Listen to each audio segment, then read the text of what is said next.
नमस्कार। यो हो समाचारमा स्वागत छ। म शारदा थापा। म अपेक्षा तिमिल सेना। सुरु गरौं अहिलेसम्मका प्रमुख समाचारबाट।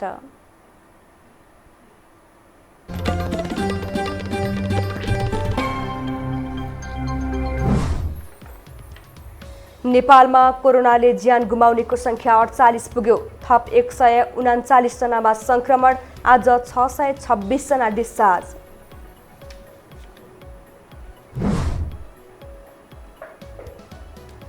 सरकारले गरेको काम नदेख्ने नेपालीलाई मोतीबिन्दु भएको स्वास्थ्य मन्त्री ढकालको टिप्पणी। कोरोना नियन्त्रणमै रहेको प्रतिक्रिया।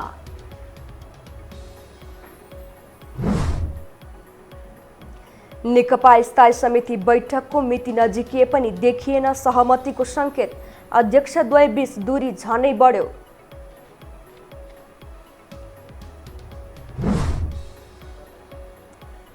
चार महिनादेखि बन्द पशुपतिनाथमा श्रद्धालुलाई भेदभाव गर्दै कोषका कर्मचारी। आफन्तलाई ढोकासम्मै प्रवेश, अरूलाई निषेध।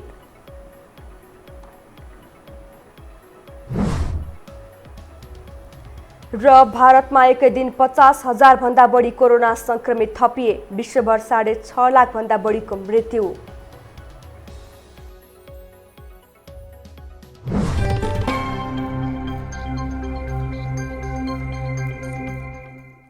अब समाचार विस्तारमा।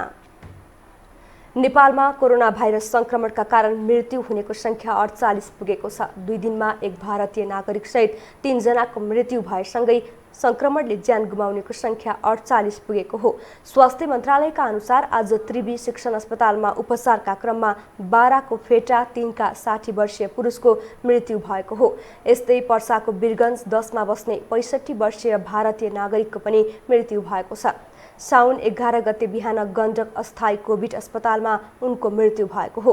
कोरोनाकै कारण हिजो धनुषा शहीदनगर 8 का 36 वर्षीय पुरुषको मृत्यु भएको छ। प्रादेशिक अस्पताल जनकपुरबाट बीपी कोइराला स्वास्थ्य विज्ञान प्रतिष्ठान लग्ने क्रममा उनको मृत्यु भएको हो। धनुषा जिल्ला शहीदनगर नगरपालिका वार्ड नम्बर 8 डुमरिया निवासी 36 वर्षीय पुरुषको मिति 2077 श्रावण 11 गते कोरोनाका कारण दुःखद निधन भएको छ। यो सँगै निधन हुनुहुनेहरूको संख्या 48 पुगेको छ। मन्त्रालयका अनुसार आज थप 139 जनामा संक्रमण पुष्टि भएको छ। एकै दिन 626 जना डिस्चार्ज भएका छन्। आजसम्म 13,754 जना संक्रमित निको भएर घर फर्किएका छन्। देशका विभिन्न अस्पतालमा 4,950 जना संक्रमित उपचाररत छन्।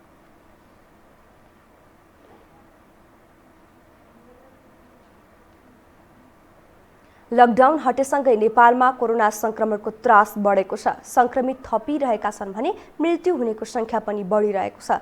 विज्ञ पनि संक्रमण समुदायमा फैलिएपछि स्थिति झन भयावह हुने बताइरहेका छन्। एक रिपोर्ट। नेपालमा कोरोना संक्रमणका कारण सोमबारसम्म 48 जनाको मृत्यु भइसकेको छ। स्वास्थ्य मन्त्रालयको तथ्याङ्क हेर्दा लकडाउन हटेपछि प्रत्येक 3 जसो मृतकको संख्या थपिएको छ। मन्त्रालयका प्रवक्ता डाक्टर जागेश्वर गौतमले लकडाउन हटेको भन्दै लापरवाही गर्ने क्रम बढेकाले समस्या आउने बताउँछन्। उनका अनुसार संक्रमणको जोखिम अझै कायम छ। कोरोना संक्रमणको जोखिम यथावत नै रहेको हामीले बिर्सिनु हुँदैन। हाम्रो जीवनशैली अझै सामान्य हुने बेला भएको छैन। कोरोना भाइरसको संक्रमणलाई थप फैलिन नदिन सबैले उच्च सतर्कता अपनाउन जरुरी छ। कोरोना संक्रमितको संख्या बढ्दै र मृतक थपिँदै गर्दा विज्ञ भने कोरोना समुदायमा फैलिएको कारण चिन्ता बढेको बताउँछन्। संक्रमण समुदायमा फैलिएपछि स्थिति झन भयावह हुने उनीहरूको भनाइ छ। तर अब चाहिँ के हुन्छ भने समुदायमा गएपछि विभिन्न प्रकारका कमजोर मान्छेहरू पनि हुने हुनाले त्यो अब चाहिँ यसले चाहिँ कमजोर मान्छेहरूलाई चाहिँ बेसरी आक्रमण गर्न थाल्छ र थला पार्छ। त्यसको कसैको मृत्यु पनि हुनसक्छ। त्यही कारणले गर्दाखेरि अलि अब यो चाहिँ मृत्युदर चाहिँ दैनिक बढेको पनि हुनसक्छ। एकजना मात्रै संक्रमित हुँदा लकडाउन गरेको सरकारले संक्रमितको संख्या बढ्दै गर्दा हटाएको छ। पीसीआर परीक्षण समेत प्रभावकारी हुन नसकेको समयमा नागरिक आफै सचेत हुन आवश्यक छ। मास्क, सेनिटाइजर जस्ता सामग्री नियमित प्रयोग र सामाजिक दूरी पालना गर्नु नै संक्रमणबाट बच्ने उपाय हो। यो हो टेलिभिजनका लागि लीलामाया ठटाल, काठमाडौँ। स्वास्थ्य तथा जनसङ्ख्या मन्त्री भानुभक्त ढकालले कोरोना संक्रमण रोकथाम तथा नियन्त्रणका लागि सरकारले गरेको काम नदेख्ने नेपालीलाई मोतीबिन्दु लागेको टिप्पणी गर्नुभएको छ। वीर अस्पतालको 131औं वार्षिक उत्सवमा मन्त्री ढकालले सरकारले गरेको काम विदेशीले देखेको तर नेपालीले नदेखेको टिप्पणी गर्नुभएको हो। उहाँले स्वदेश र विदेशमा बस्ने नेपालीले सरकारको काम नदेख्नुले उनीहरूमा मोतीबिन्दु लागेको पनि प्रश्न भएको बताउनुभयो। सीमित साधन स्रोत भएको हाम्रो जस्तो मुलुकमा हामीले निर्वाह गरेको यो भूमिका विदेशमा बस्ने विदेशीहरूले देखेका छन्। विदेशमा गएका नेपालीहरू स्वदेशमा बसेका नेपालीहरूले त्यसलाई देख्न सक्दैनन्। मलाई लाग्छ यो सकारात्मक पक्ष नदेख्नुमा हाम्रो संस्कारमा कतै मोतिया बिन्दु लागेको छ कि जस्तो अनुभूति मैले गर्ने गरेको छु। मन्त्री ढकालले विश्वभर मृत्यु हुनेको संख्या बढिरहेको तर नेपालले 0.2% भन्दा कममा रोक्न सक्नु सकारात्मक पक्ष भएको बताउनुभयो। उहाँले भारतमा भन्दा नेपालमा पहिला कोरोना संक्रमणको केस देखिएको तर अहिले भारतमा उच्च गतिमा वृद्धि भइरहँदा नेपालमा नियन्त्रणभित्रै रहेको दाबी समेत गर्नुभयो। मन्त्री ढकालले वीर अस्पतालमा आउँदा सेवाग्राहीलाई राज्यको मुटु अस्पतालमा आएको छु भन्ने अनुभूति गर्न सक्ने गरी सेवा प्रभावकारी बनाउन समेत निर्देशन दिनुभयो।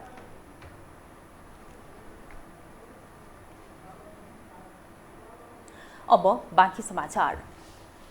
पछिल्लो पटक एक साताको लागि स्थगित गरिएको सत्तारूढ नेकपाको स्थायी समिति बैठकको मिति नजिकै भने सहमतिको संकेत देखिएको छैन। दुई अध्यक्षबीच छलफल पातलिएको छ भने दूरी झनै बढेको छ। एक रिपोर्ट।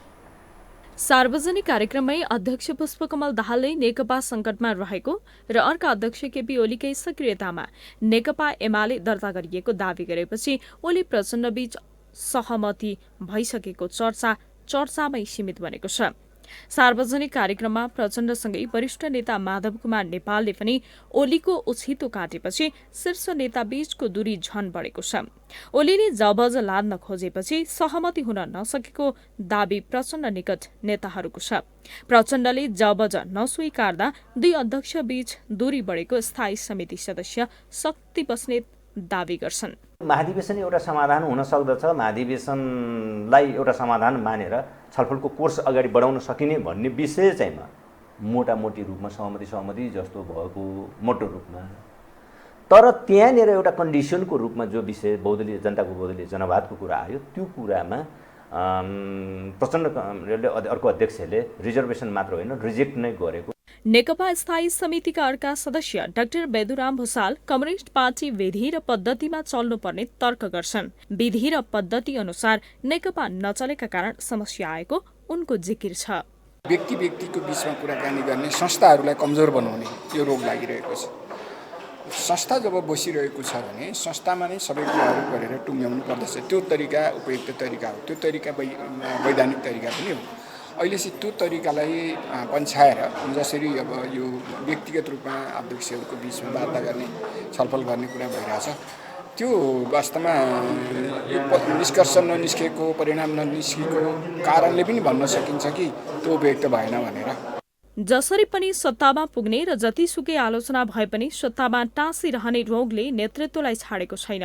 वाम विश्लेषक योगेन्द्र ढकाल नीति र विधिको कुरा उठाए पनि नेकपाको मुख्य विवाद पदकै लागि भएको दावी गर्छन्। अहिलेसम्मको नेपालको जुन कम्युनिस्ट नेतृत्व छ त्यो पूर्ण रूपमा असफल भएको छ।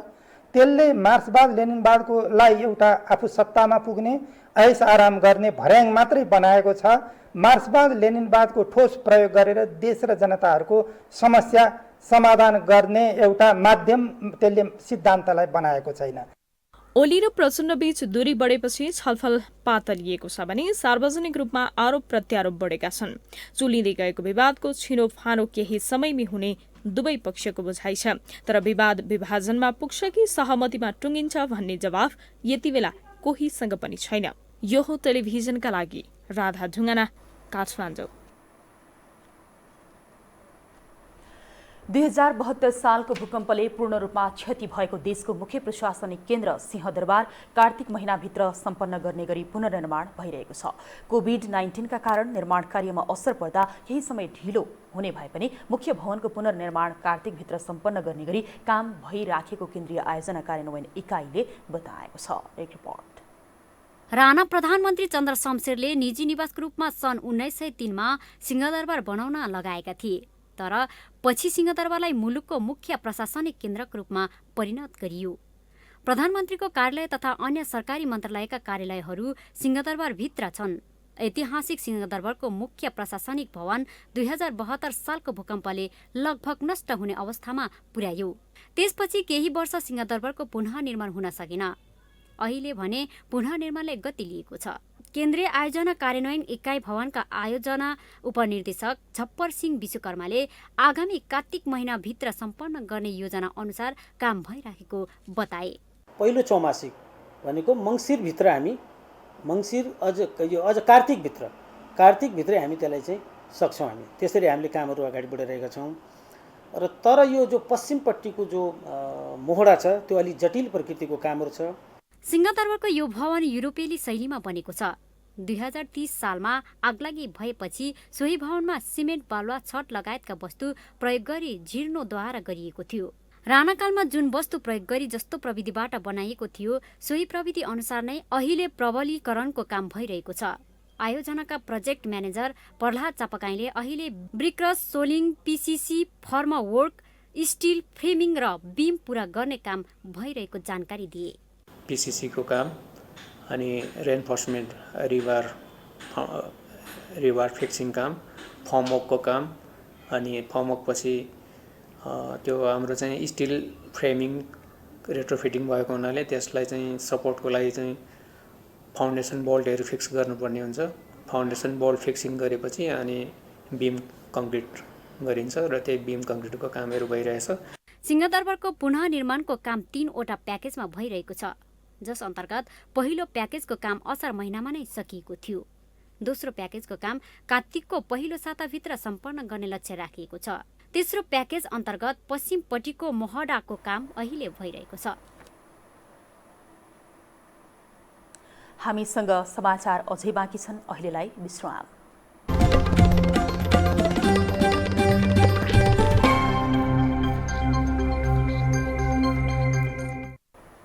विश्रामपछि स्वागत छ। अब बाँकी समाचार। भनिन्छ भगवानको घरमा कसैलाई भेदभाव हुँदैन। भगवानको नाम लिएर ठेकेदारी गर्नेहरूका कारण मन्दिरमै कसैलाई काखा र कसैलाई पाखा हुने गरेको छ। साउनको दोस्रो सोमबार पशुपतिनाथको मन्दिरमा यस्तै देखियो। एक रिपोर्ट।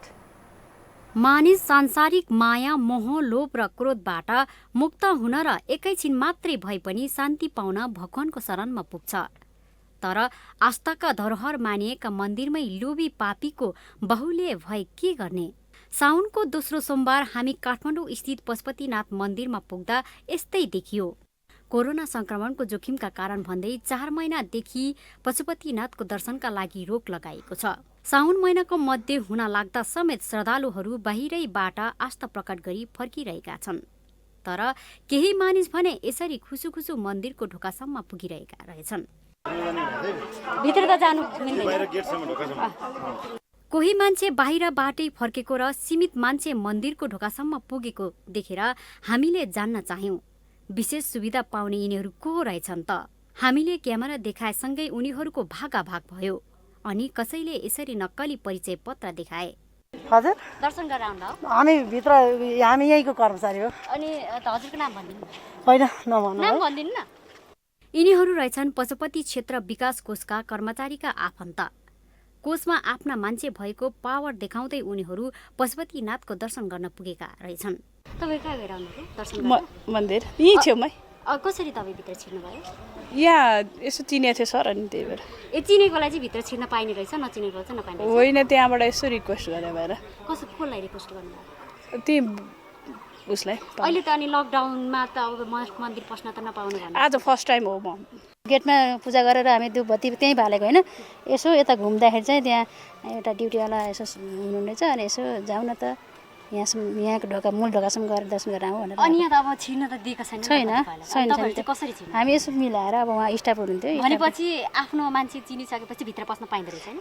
खै अब चिन्न त के हुन्थ्यो, अब त्यही पनि यसो अलिअलि मिलाएर यहाँसम्म जाउँ। विश्वभर कोरोना संक्रमणको त्रास छ। हिंसा, अनियमितता र भ्रष्टाचारको कुरा सुन्दा सुन्दा नागरिक वाक्क दिक्क छन्। मन्दिर पुगेर एकैछिन शान्ति लिउँ भन्दा पनि लोभी पापीकै रजगज छ। सबैका आराध्य देव पशुपतिनाथको मन्दिरमा समेत किन यस्तो भेदभाव? किन यस्तो अनियमितता?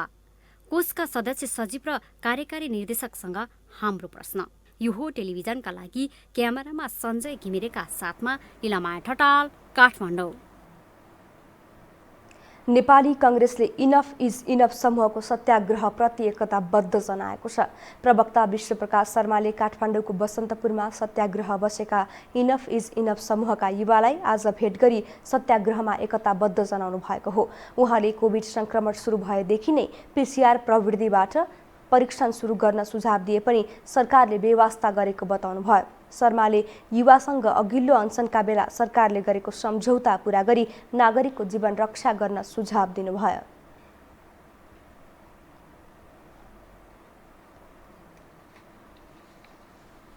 केवल यति मात्रै आग्रह गर्छ, लामो केही छलफल उहाँहरूसँग गर्नु पर्दैन। केवल सरकारले उहाँहरूसँग जे सम्झौता गरेको थियो अघिल्लो अनसनमा त्यो पालना गर्छौँ भनेर त्यसलाई कार्यान्वयनको प्रक्रिया सुरु गर्नुपर्छ सरकारले। त्यति भए पछाडि उहाँहरूको मागलाई सम्बोधन हुन्छ र त्यो गर्नु सरकारको कर्तव्य हो।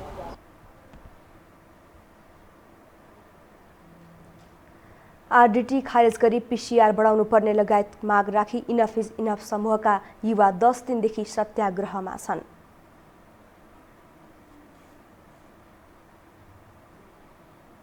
अब बाँकी समाचार। सांसदहरूले प्रत्यक्ष निर्वाचन प्रणालीले भ्रष्टाचार संस्थागत भएको बताएका छन्। संसदको राज्य व्यवस्था तथा सुशासन समितिमा भएको छलफलमा सांसदहरूले प्रत्यक्ष निर्वाचन प्रणालीका कारण भ्रष्टाचार संस्थागत भएको बताएका हुन्। एक रिपोर्ट।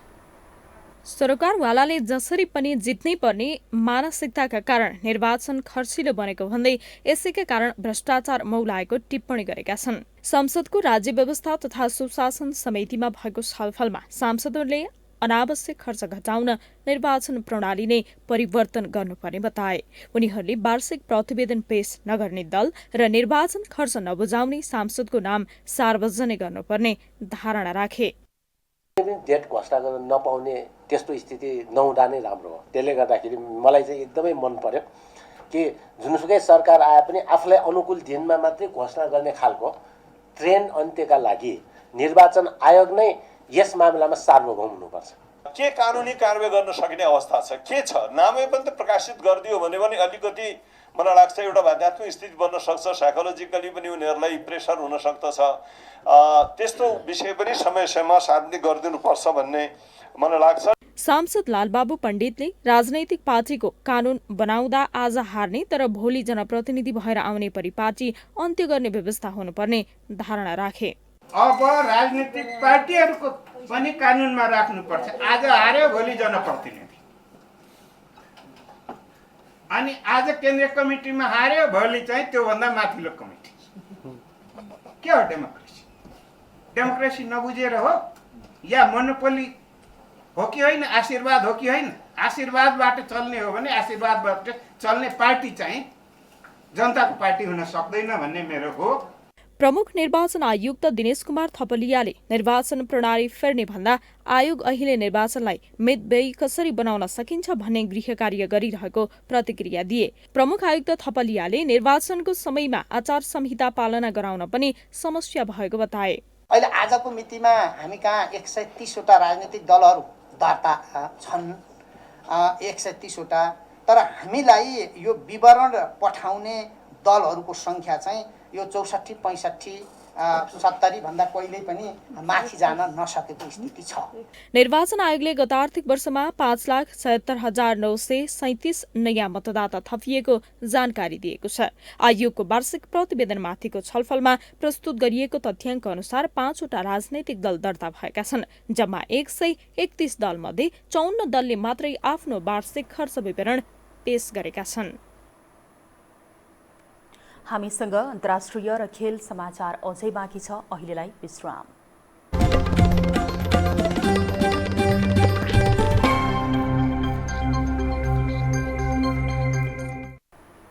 विश्रामपछि स्वागत छ। अब अन्तर्राष्ट्रिय समाचार।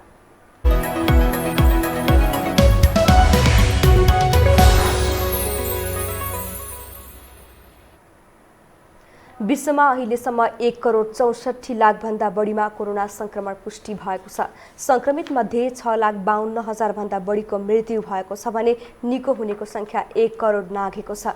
पछिल्लो 24 घण्टामा अमेरिकामा 55,500, ब्राजिलमा 23,400 जना संक्रमित भएका छन्। छिमेकी मुलुक भारतमा एकै दिन 50,000 भन्दा बढीमा कोरोना भाइरसको संक्रमण पुष्टि भएको छ। पछिल्लो 24 घण्टामा भारतमा 50,525 जनामा कोरोना पुष्टि हुँदा 716 जनाको मृत्यु भएको छ। भारतमा कुल संक्रमितको संख्या 14,40,000 नाघेको छ। मृतकको कुल संख्या 32,800 नाघेको छ।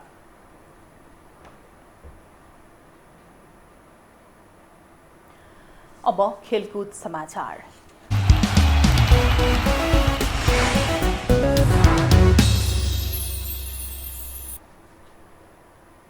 अन्तर्राष्ट्रिय क्रिकेट परिषद आईसीसीले आधिकारिक रूपमा आईसीसी क्रिकेट विश्वकप सुपर लिगको घोषणा गरेको छ।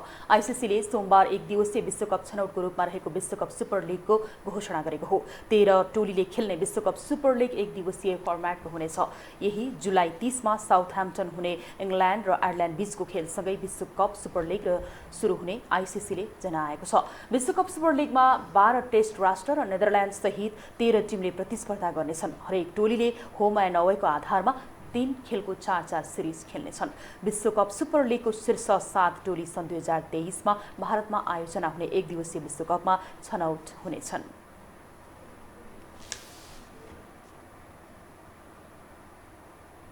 खेल समाचारसँगै हामी यो समाचार बुलेटिनको अन्त्यमा आइपुगेका छौं। बिदा हुनु अघि अहिलेसम्मका प्रमुख समाचारहरू पुनः एकपटक।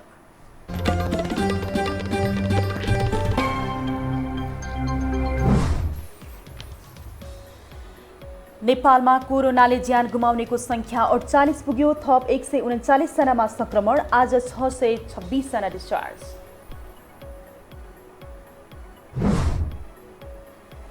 सरकारले गरेको काम नदेख्ने नेपालीलाई मोतीबिन्दु भएको स्वास्थ्य मन्त्री ढकालको टिप्पणी। कोरोना नियन्त्रणमै रहेको प्रतिक्रिया।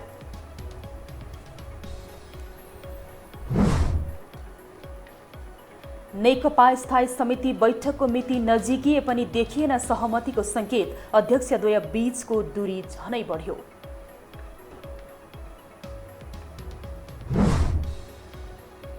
चार महिनादेखि बन्द पशुपतिनाथमा श्रद्धालुलाई भेदभाव गर्दै कोषका कर्मचारी। आफन्तलाई ढोकासम्मै प्रवेश, अरूलाई निषेध।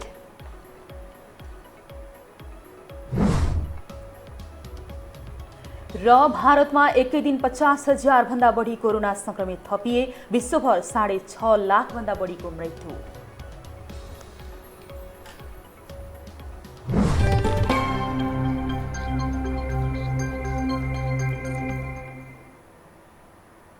हवस् त यो समाचार अहिलेलाई सकियो।